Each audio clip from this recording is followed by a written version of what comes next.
Hello. Hello. So, how did you know about the project, and why did you accept to do it? So the first time I heard about it was through an email that the producer sent me, Louise Vest. And I didn't know anything about the books because from Sweden. I was in Los Angeles at the time, and she just sent me like a presentation of the 4 books with the first script for the first film. So I started by reading the script, and there was something in it. I mean, I had some issues with the characters, with my character, but there was something in it that I said, so let me Skype with the director, and I Skype with him, and we got along super well, and I went down to Denmark to meet with him and Nikolai. And actually, the 2 main reasons that, and Nikolai will love hearing this, is because it was produced by Centropa, and Nikolai Kos was the other actor. So that's were the 2 main reasons that made me actually finally say yes to it. Yeah. So, did you read the books, or? I read the books after. I read the first book after the script. Okay. I read the book after I said yes to it, as to just get ideas and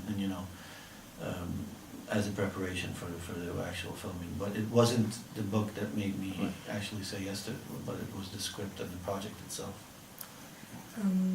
What did you like about your character and didn't like?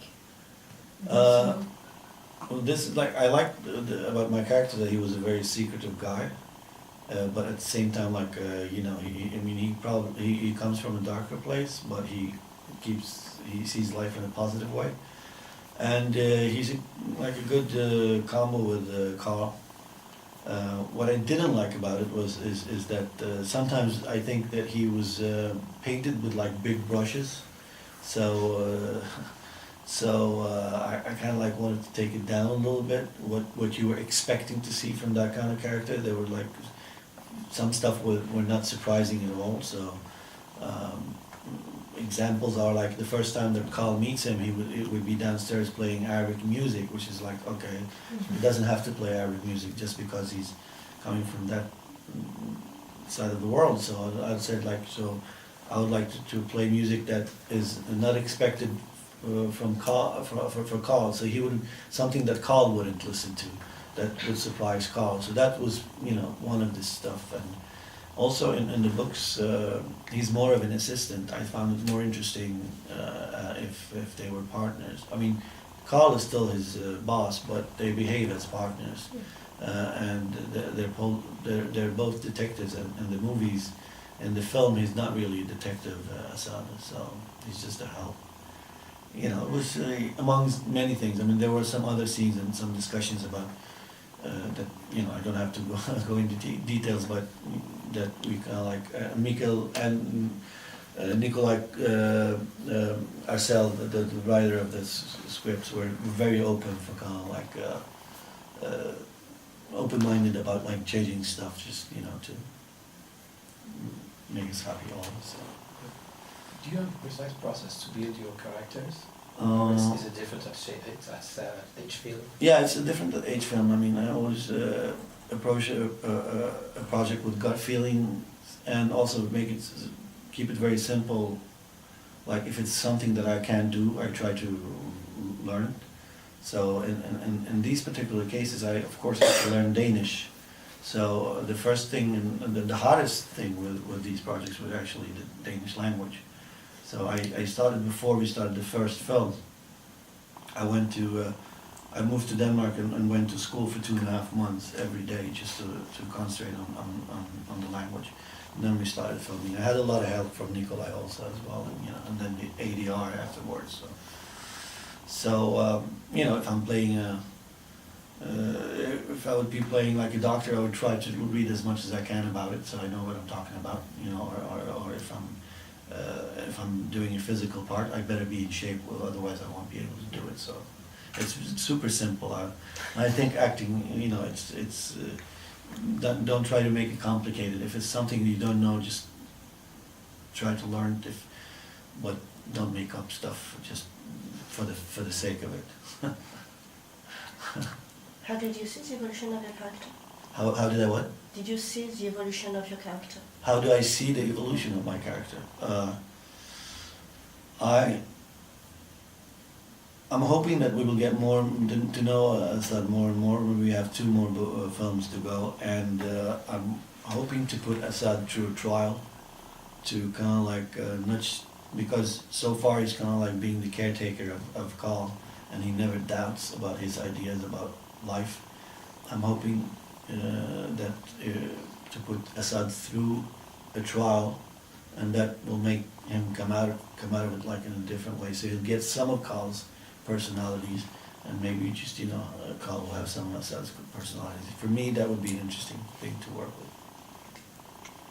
To take more on your vocation, it seems like acting is like a family business. How did you came to it?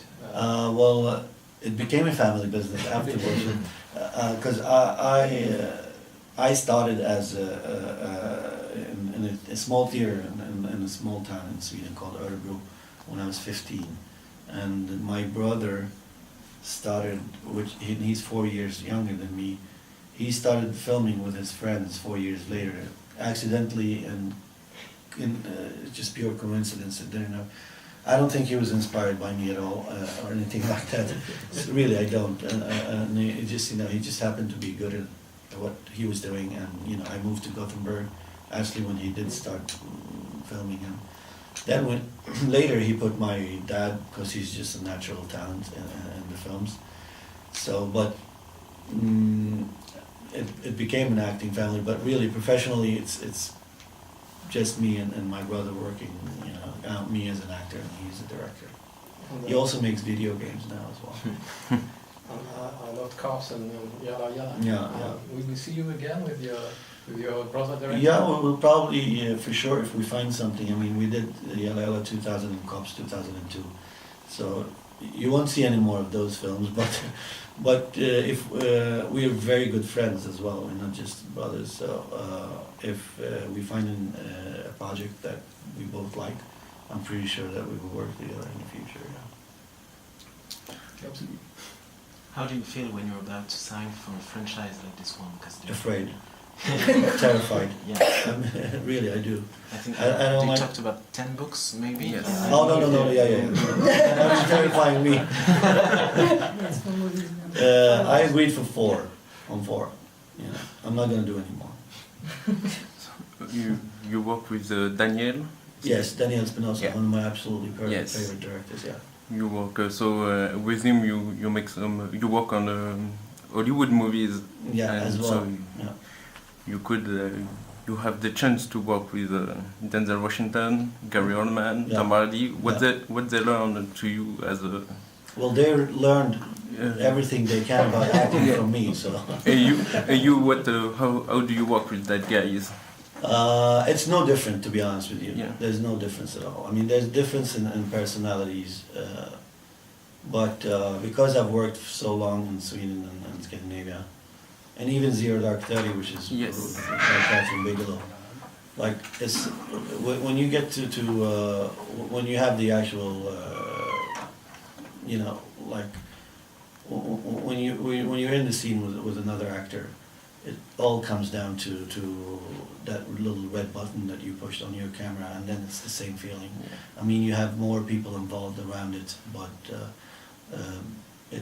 I really don't feel any difference at all, except for if it's a certain personalities, and you have like certain personalities in Scandinavian movie business that are as flamboyant and big as, like Denzel is one of those personalities, but I can name few Swedish actors that have the same kind of personality as well. So.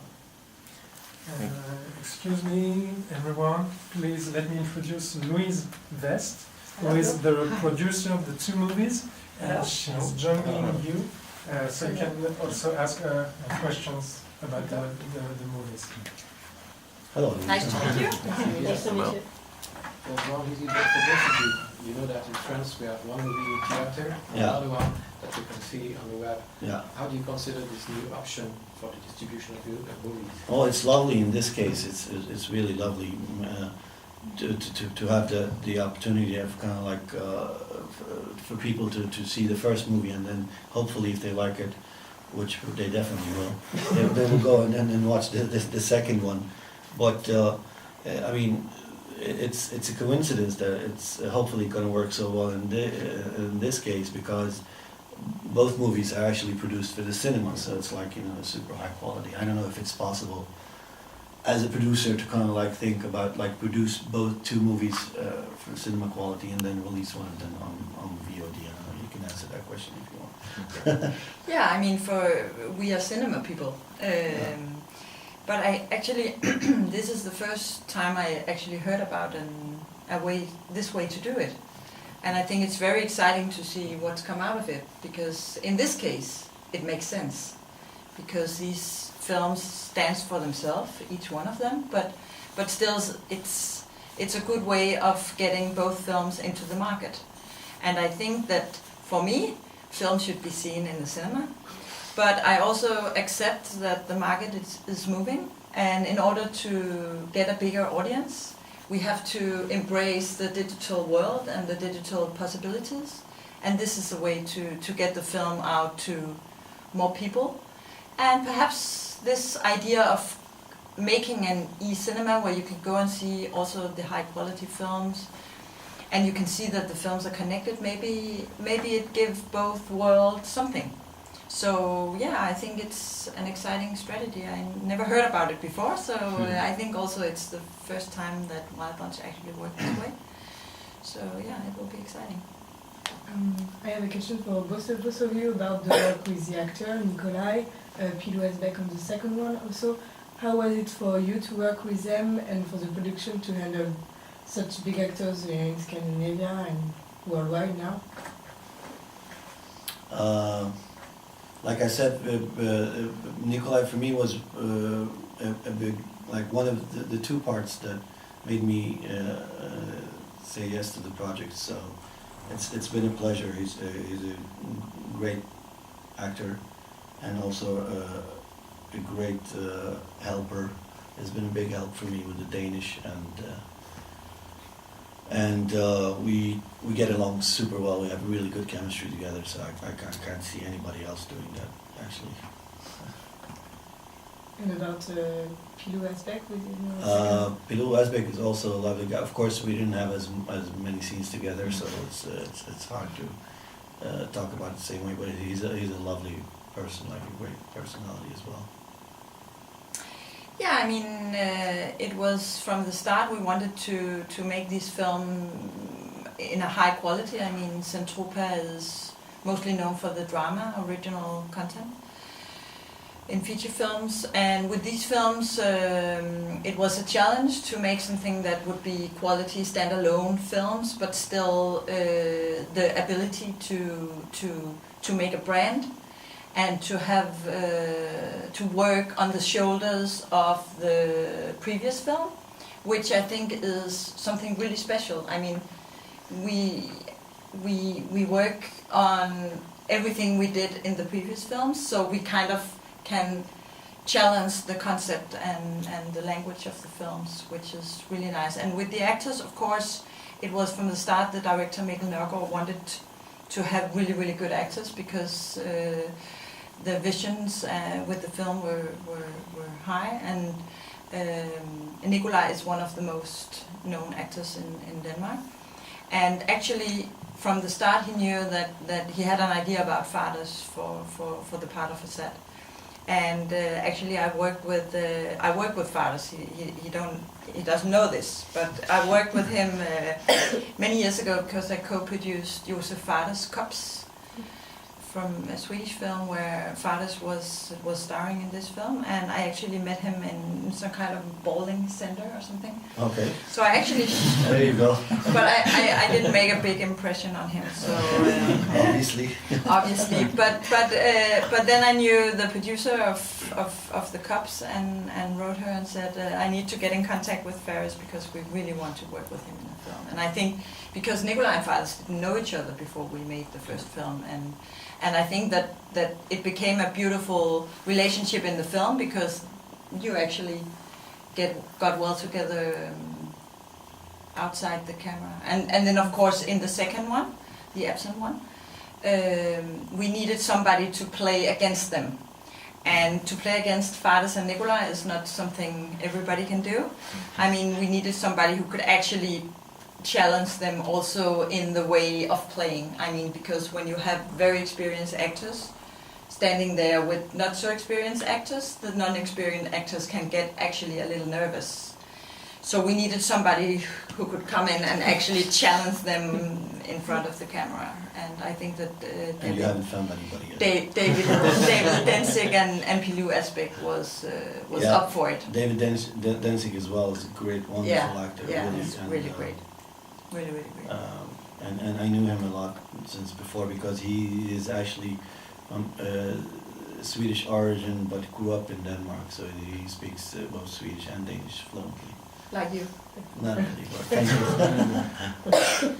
I have a question for both of you. Yeah. I would like to know how do you explain the success of all this dark investigation movie like Millennium, Profanation, because it's fascinating. Yeah. How do you explain that? You take that one. Yeah, I mean, actually, it's Fares' home country, Sweden, that actually has a long tradition of the crime, the thriller, this genre.